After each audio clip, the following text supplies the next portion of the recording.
самое важное и интересное за эту неделю – штрафы от 20 тысяч, чем закончился митинг 31 января для местных активистов. 3 года за 500 000 уроженца Беларуси осудили за кражу в Ухте. Обсудить вопросы стратегии развития молодежной политики. Вместо пальмы и пляжа бесконечный простор. Как покорить непокорный север и новые лыжи для новых побед. В Ухте наградили победителей акции «Русал» и N+ Group. Подробности прямо сейчас.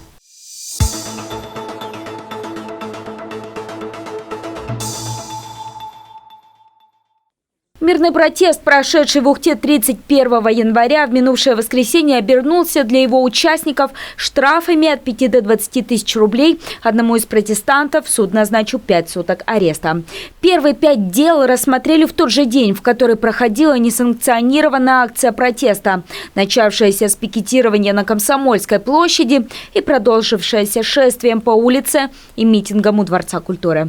31 января Ухтинский суд рассмотрел 5 дел о правонарушении. 4 человека, среди которых была мать малолетних детей и студент, согласно релизу на сайте суда, нарушили установленный порядок публичного мероприятия. Еще одного привлекли как организатора массового несогласованного мероприятия. Итог – штрафы от 5 до 20 тысяч. Позже на сайте Ухтинского суда появилась публикация о рассмотрении 5 подобных дел. 1 февраля назначены штрафы в виде 10 тысяч рублей и 6 дел 1 и 2 февраля также со штрафами от 5 до 10 тысяч.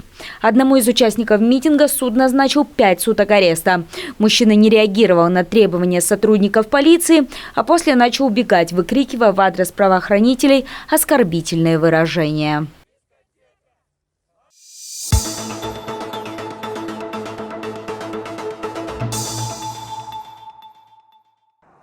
Ухтинский городской суд вынес приговор уроженцу Беларуси за хищение чужого имущества. Согласно материалам дела, мужчина еще летом 2014 года похитил ключи от квартиры родителей сожительницы. Незаконно проникнув в жилище, он вынес 400 тысяч рублей, отложенное на лечение потерпевшей, а также драгоценности и банковские карты. В итоге ущерб составил 500 000. После совершенного преступления мужчина совсем награбленным просто уехал в Москву. Последующие 6 лет он находился в федеральном розыске. Помимо этого, он был в розыске из-за преступления, совершенное на родине. Суд признал его виновным, назначил наказание в виде 3 лет лишения свободы в исправительной колонии общего режима.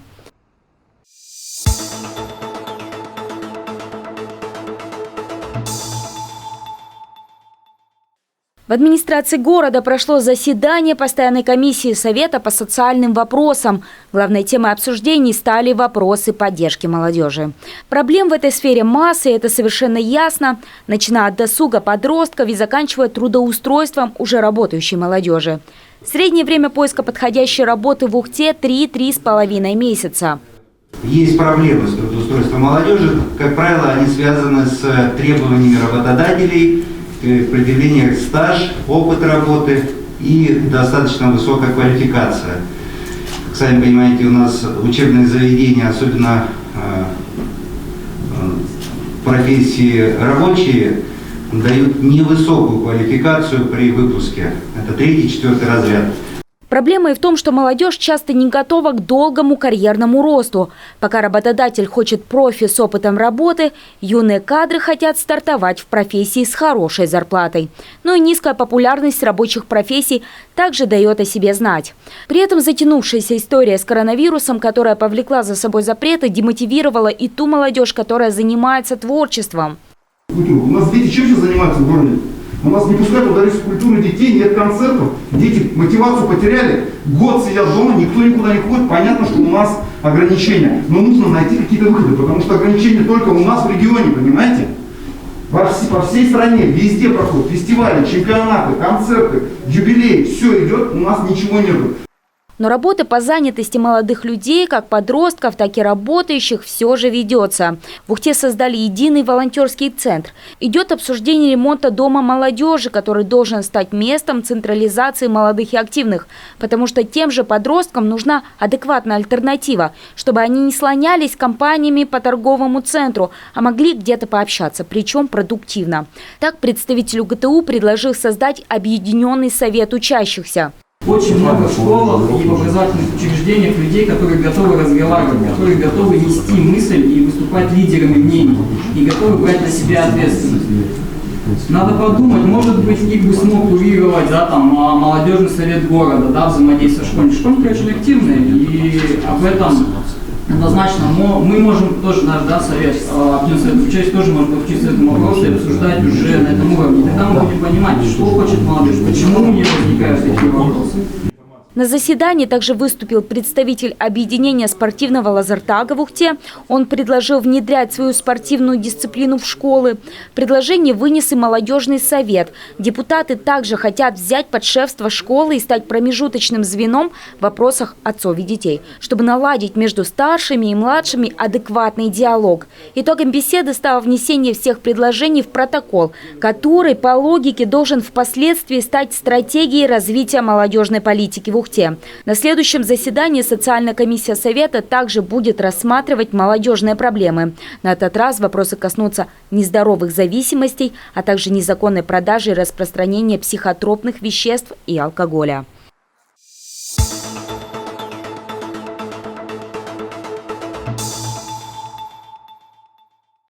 Что такое туризм? Каждый путешественник ответит на этот вопрос по-своему. И пока многие перелетные птички хотят на юг, поближе к пальмам и шезлонгу у берега, семейство дроздов тянет на север. Нет-нет, мы теперь совсем не про пернатых. Мы про любителей экстремальных путешествий Дмитрия Дрозда, который покоряет север на проходимых машинах отечественного автопрома. Совсем недавно экспедиция, в которую вошли 3 разные команды, стартовала из Москвы и Санкт-Петербурга, чтобы доказать, арктические путешествия могут быть доступными и комфортными. По пути в Нарин-Мар команда вчера, 2 февраля, прибыла в Ухту, выбрав оригинальное место для ночевки – Ветлосяновскую гору, прямо рядом со всем известным профилем Ленина. Наша страна, она огромная, прекрасная, волшебная, да, восхитительная. И самое, что здесь есть примечательно, она доступная, да, то есть она не надо бояться. Поэтому мы едем, я не первый раз в Коми, вот сейчас мы заезжаем вот здесь в замечательном городе Ухта, вот на этой локации, я всем рассказываю, кого знаю в стране. Ну и мы едем по маршруту, мы двигаемся с графиком, мы показываем всю нашу бытовую жизнь, как мы там едем, спим, живем, питаемся. На фоне у меня как раз тот самый зимний шатер, то есть мы спокойно можем собраться в кают-компании. Вот развернули мы сейчас его за пару минут. Примечательно, что эта группа путешественников не только закаленные жизнью в дороге мужчины, а целые семьи. У 16 взрослых свой мобильный детский сад. 7 детей в возрасте от 2 до 12 лет. Дмитрий странствует с женой и 2 дочерями 4 и 8 лет. Юные леди, для которых такое времяпрепровождение с самого нежного возраста не в новинку, охотно делятся эмоциями. Это тоже познавательно, увлекательно, интересно, весело. Узнавать что-то новое, вот бывает в музеях тоже узнавать о городе, о всем таком. Тут красиво, тут свои там, тут есть свой язык, тут свои угощения. Вот как мы вчера готовили шамишки, готовили с пшенкой, и получилось очень вкусно. Рита путешественница опытная, но многие свои поездки она даже не помнит. Ведь колесить по просторам нашей бескрайней родины начала в 4 месяца. Ее мама Евгения отмечает, родительница она спокойная, да и туристические вылазки в авто, на которых они передвигаются, достаточно комфортны и вполне безопасны как для взрослых, так и для детей. А как решились, вы знаете, обычное женское, наверное, любопытство. То есть что там интересного, как живут люди. И, в принципе, это любопытство, оно у нас есть и в детях. Не скажу, что в дороге были какие-то серьезные болезни там, или травмы. В принципе, это никогда не присутствовало. И не переживаю, потому что я не паникер. Мама такая, что мы стараемся в них воспитать какую-то самостоятельность, ответственность. И если в случае даже болезни, мы собираемся всеми силами и с ней просто боремся. Так что нет никаких сомнений. Это семейство еще не раз приоткроет завесу в таинственный северный мир другим, показав доступную и комфортную Арктику. Впереди у них ночевки в тундре и знакомство с бытом оленеводов. К слову, со своим бытом они тоже готовы знакомить. В группе туристов несколько операторов, которые снимают все детали путешествия. После будут созданы ролики для участия в немецкой выставке. Так что ждем Дроздов снова в Ухте с заграничными гостями.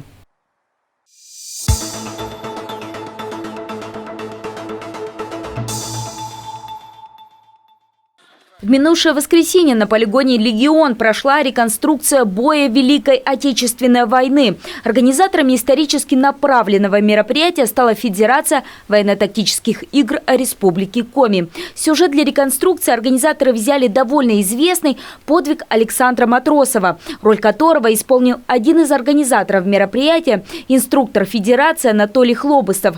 Имя 19-летнего стрелка-автоматчика Матросова давно стало нарицательным. Согласно истории, молодой красноармеец закрыл своим телом амбразуру немецкого дзота, тем самым позволив своему взводу совершить атаку опорного пункта. Заранее было построено 3 дзота, имитации дзота, где по нашей истории находились немцы с пулеметными расчетами. Дети, бойцы все были одеты в маск-халаты белые, чтобы это было максимально приближено к тем боевым действиям. У большинства было охолощенное оружие, именно СКСы, именно тех времен, и ППШ, с которыми они шли в бой, кричали. Всего в реконструкции приняли участие 26 школьников, бойцы юнармии, а также кадеты из Ухты и Сосногорска. Ну и 4 взрослых инструктора. Перед действием на полигоне ребятам провели классный час, рассказав о подвиге Матросова, а также о влиянии победы его взвода на дальнейшие исторические события. Теперь организаторы этой реконструкции планируют воссоздать на полигоне бой у деревни Хлуднево и надеются на скорое снятие коронавирусных ограничений. В планах также и крупный военно-патриотический фестиваль.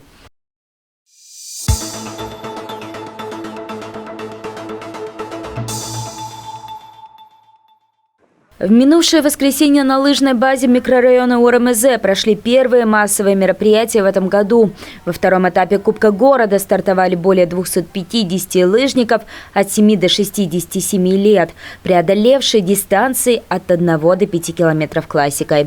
Посвятили соревнования памяти Елены Тепловой, мастера спорта Советского Союза, которая в последние годы своей жизни активно занималась популяризацией своего вида среди детей и молодежи Ухты. Важность такой общественной деятельности понимают и промышленники, работающие в регионе. Одним из них является предприятие «Боксит-Тимана», входящее в состав компании «Русал». Акция на лыжи, проведенная в 2016 году по инициативе основателя компании «Русал» Олега Дерипаски и которую «Русал» организует совместно с N+ Group, стала традиционной. Она ежегодно собирает как любителей, так и начинающих профессионалов, юных лыжников, которые впоследствии становятся будущим этого спорта. Проект на лыжи – это проект «Русаловский». Он стартовал по кампании в 2016 году для поддержки лыжного спорта по всей России. Республика Коми присоединилась к этому проекту, к «Русаловскому», в 2017 году, и каждый год мы его проводим под эгидой нашего предприятия для популяризации спорта, для привлечения молодежи в спорт, для массовости спорта, потому что спорт – это все-таки здоровье, здоровый образ жизни, здоровый образ мыслей. На втором этапе Кубка города отметили лучших юных спортсменов, которые отлично показали себя на соревнованиях «Русала» и N+ Group в прошлом, 2020 году. Ребятам подарили дорогостоящий спортивный инвентарь, чтобы они уверенно вели к победе не только наш город, но и Республику Коми. Тем более, что юноши и девушки из ухтинских спортшкол уже покоряют сборную региона. Дают призы на лыжи до 16 лет.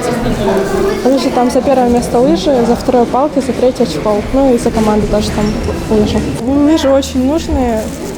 Хорошо, благодарны «Русал», что дают нам лыжи, потому что они довольно дорого стоят, и молодых спортсменов мотивируют это.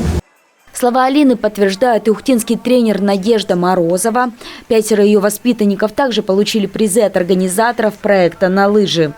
Но это очень большая помощь, как бы и подспорье.